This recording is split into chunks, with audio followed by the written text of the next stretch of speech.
Well, that was a movie. Hello, welcome back to Simon's Rants. I'm Simon, and today I'm giving my first thoughts on Sound of Metal, which is a new film starring Riz Ahmed and directed by Darius Murder, who also wrote it and also wrote A Place Between the Pines. And I was actually shocked to find that this is the first movie that he's actually made since A Place Between the Pines, which came out in 2012. But to be fair, this movie was delayed a couple of years because it didn't get picked up initially, and then because of coronavirus was picked up by Amazon and not shown in theaters when it was supposed to be. So because of that, it was pushed back a year and a half, but that's still a long time since 2012, so I don't really know why. I haven't really put in the research to find out why, but I just found it shocking that he hadn't done a movie since then. So in case you don't know the plot of this film, it follows a drummer in a heavy metal band as he loses his hearing and has to adapt to life without it. It's a very introspective piece. It has a lot of insights to life, but I wouldn't suggest going into this movie expecting a clear-cut message, because this movie isn't about giving you a message, it's about showing you life. And just like life, it's not black and white. There's a lot of confusing gray in the middle. And so all of the reasons that I struggled with this movie at any point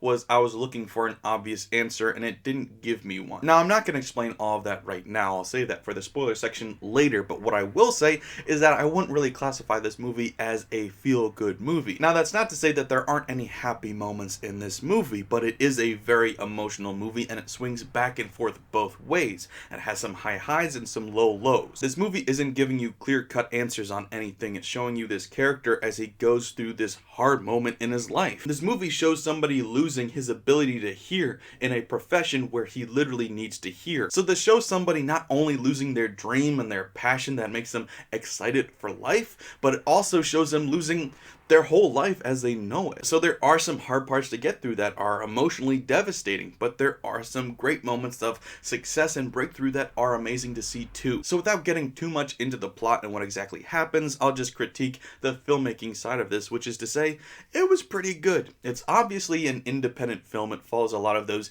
indie film techniques and tropes, but I prefer those tropes over the Hollywood tropes anyway, honestly. But with these independent films, as I've often pointed out, there are some issues that usually come with it, such as the acting is usually a little bit inconsistent. You've usually got a couple of actors that are pretty good, and then the rest are bad. Now, normally those good actors are in the lead role, like in Peanut Butter Falcon, you've got Shia LaBeouf, and then everybody else. In this one, I felt like the main character, who is played by the most famous actor of the bunch, Riz Ahmed, he's pretty good, but he's not great. Now, I will say this isn't the first movie that I've seen him in. I've seen him in some other movies like Venom, where he was worse than he was in this. So I think that he actually delivered one of his best performances in this role. But other actors in this movie, like Paul Raci, were actually much better than he was. I think Paul Raci delivered the best performance of this movie, despite being a supporting character. But I also can't completely blame Ahmed for his performance in this movie, as there was also some tough dialogue to get through. Much like in A Place Between the Pines,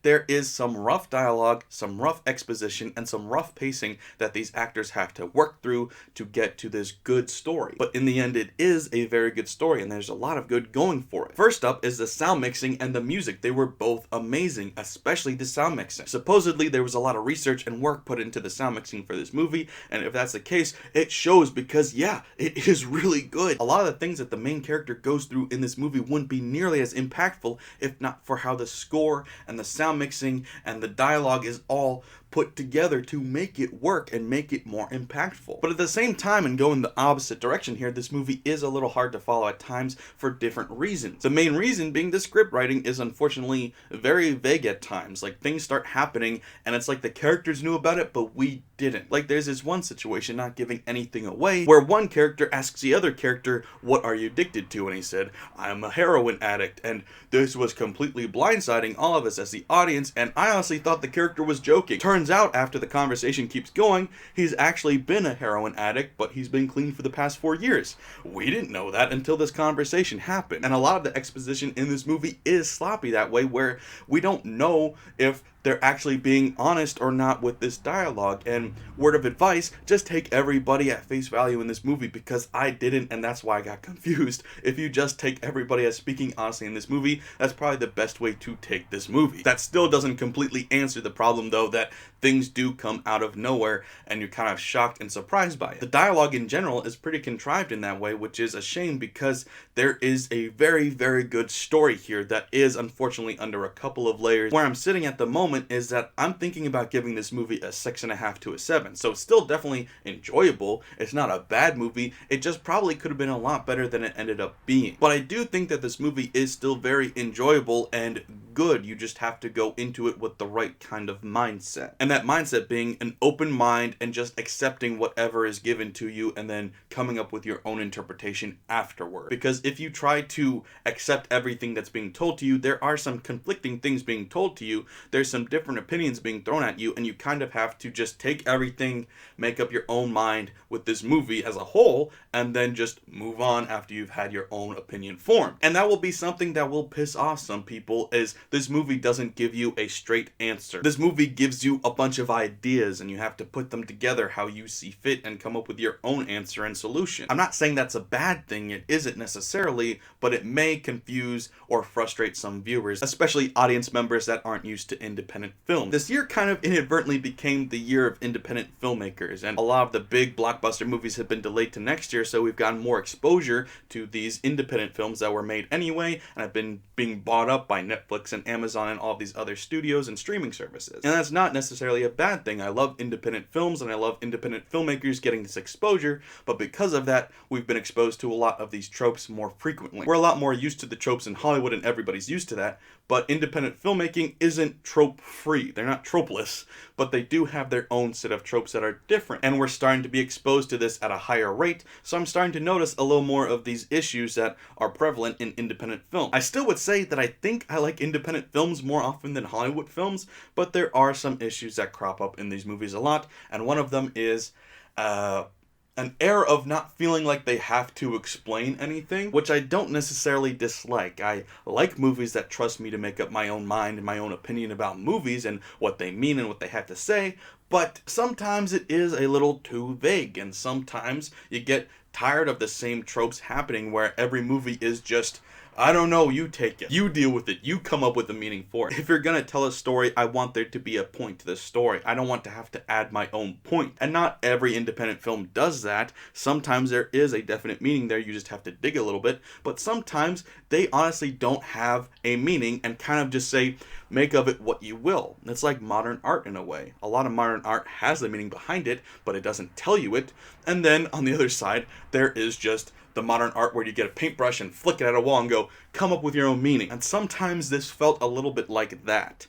I'm not saying it was, because I think it was trying to represent real life in a way and being honest that real life doesn't always have an obvious meaning, but that's what I just had to think spoiler free. I am going to get into a short little spoiler talk here where I'll go over a little bit more of the plot, get a little more in depth, so if you've already seen it and you don't mind it being spoiled, or if you just don't mind it being spoiled in general, feel free to sit here with me and talk a little bit more, but if not, please remember to like, share, and subscribe if you're new here. Thanks guys, bye. So, what I mean by the ambiguity of it all is there's different messages coming from different directions here. I apologize about the cars going by. I'm just going to be going streamline of thought here. So I'm going to try not to stop at all. I'm just going to keep talking, and maybe we'll get a little bit loud in the background. Of course, it's quiet right now, right when I mention it, but it's going to get a little bit loud, so I apologize for that. But so he loses his hearing, and then he has this desire to get his hearing back. But in the meantime, he goes through this whole ordeal of learning sign language and learning how to be deaf. And there's this group of people, the deaf community, who give him input in one direction, saying being deaf isn't bad. Being deaf isn't a disability, which it definitely is. And to have that mindset is fine if you want, but I think it's healthier to accept that it is a disability but doesn't have to stop you, and overcoming a disability is something to be praised and something to look on as, wow, look, he can do it even though type situation. And I know people with disabilities don't always want to be looked at that way. They want to be looked at as normal, and that's fine. But why don't we normalize having a disability rather than pretending the disability isn't a disability? So I struggled with that concept, and so them bringing that up really frustrated me for a while watching this movie, until I kind of came to the conclusion that that's not necessarily the message of this movie, because he kind of moves away from that and leaving that one character. I mentioned the actor's name earlier, I forget it. It was Paul Raci. I think I'm pronouncing that right. R-A-C-I, I'm not sure, but that character is left in tears thinking that this main character, Ahmed, has abandoned them because he doesn't want to be deaf anymore. Which is, to me, ridiculous. I think if you had a chance to not be deaf anymore, anybody with a sound mind would choose that. And then it turns out that he gets these implants, and they're not perfect, of course not. The technology that we have at this present time isn't advanced enough to give you back perfect hearing. It's not going to sound right.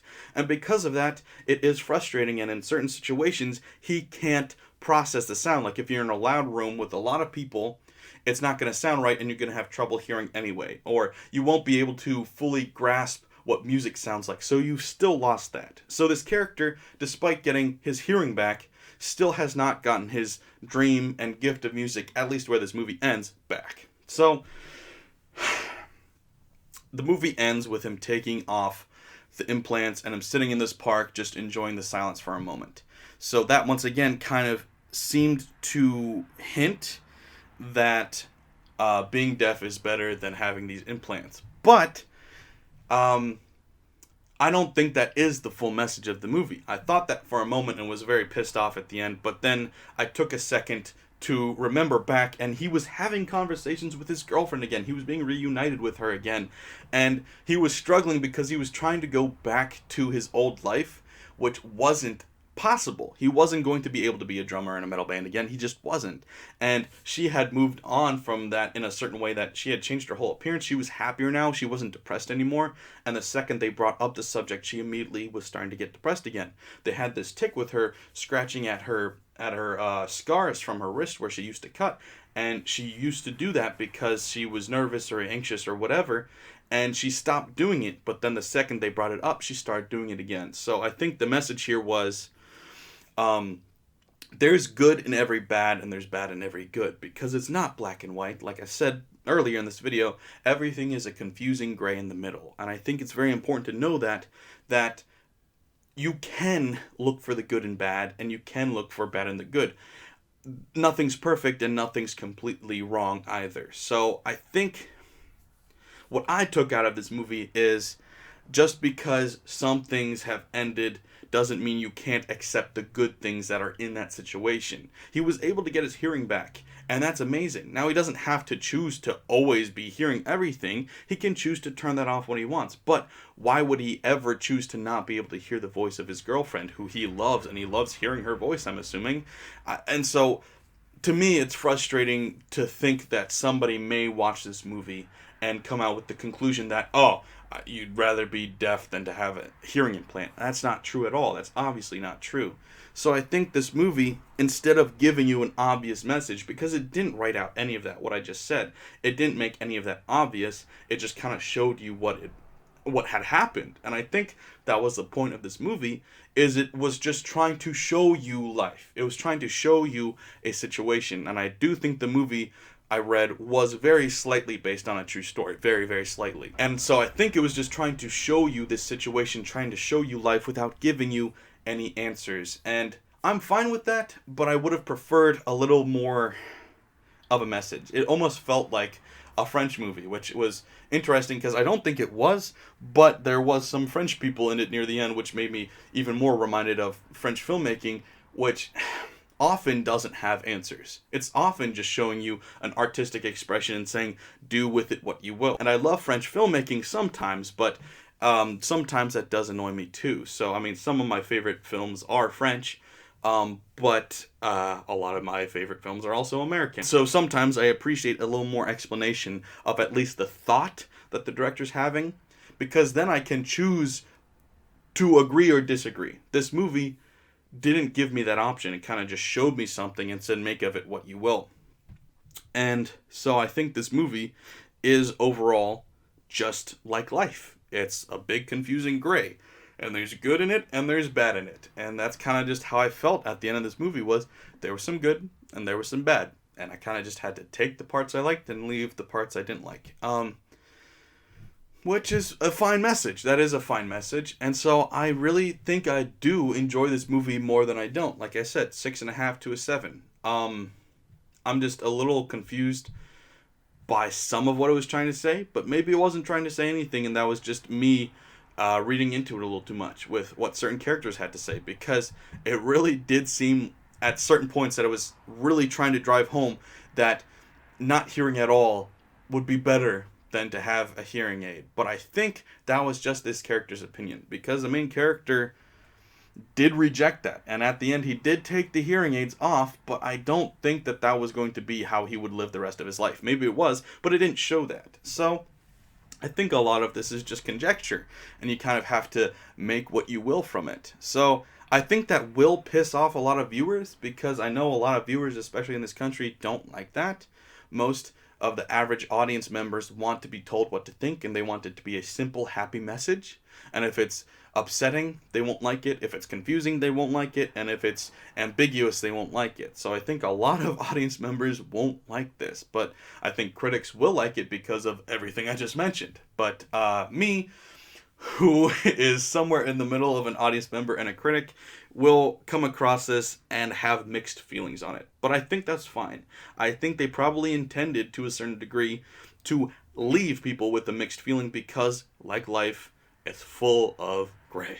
So, yeah, that's what I had to think. I know this wasn't a very concrete review. I know that it was a lot of just conjecture and a lot of thinking out loud about it, but I think that's kind of the only way you can react to this movie, is it's not going to give you a firm feeling either way about it. At least it didn't to me.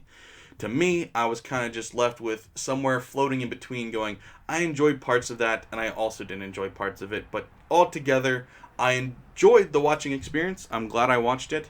There was some good acting, although not all the time. There was some good ideas in the writing, although it wasn't completely written expertly. And then, like I said, the sound and the music was amazing. There were some good visuals in there. There was some good messages in there, even if you have to either bring them yourself or extract it from it. Regardless, I enjoyed this movie, and I think a lot of people will. I, however, think probably in the end a lot more people won't. But maybe that's just me being cynical about the state of American viewers. Hopefully, more people will watch it and make up their own mind about it. So far, it's got a very positive rating on IMDb, so that's a good sign. But why don't you watch it and let me know what you think? If you've already seen it, also let me know what you think. Thanks for watching, guys. I hope you enjoyed this. Once again, like I said, leave your comments in the comments below and let me know what you think. Thanks for watching, guys. Bye. Subscribe. This was a bad outro. Try to re-record it? Nah. Bye, guys.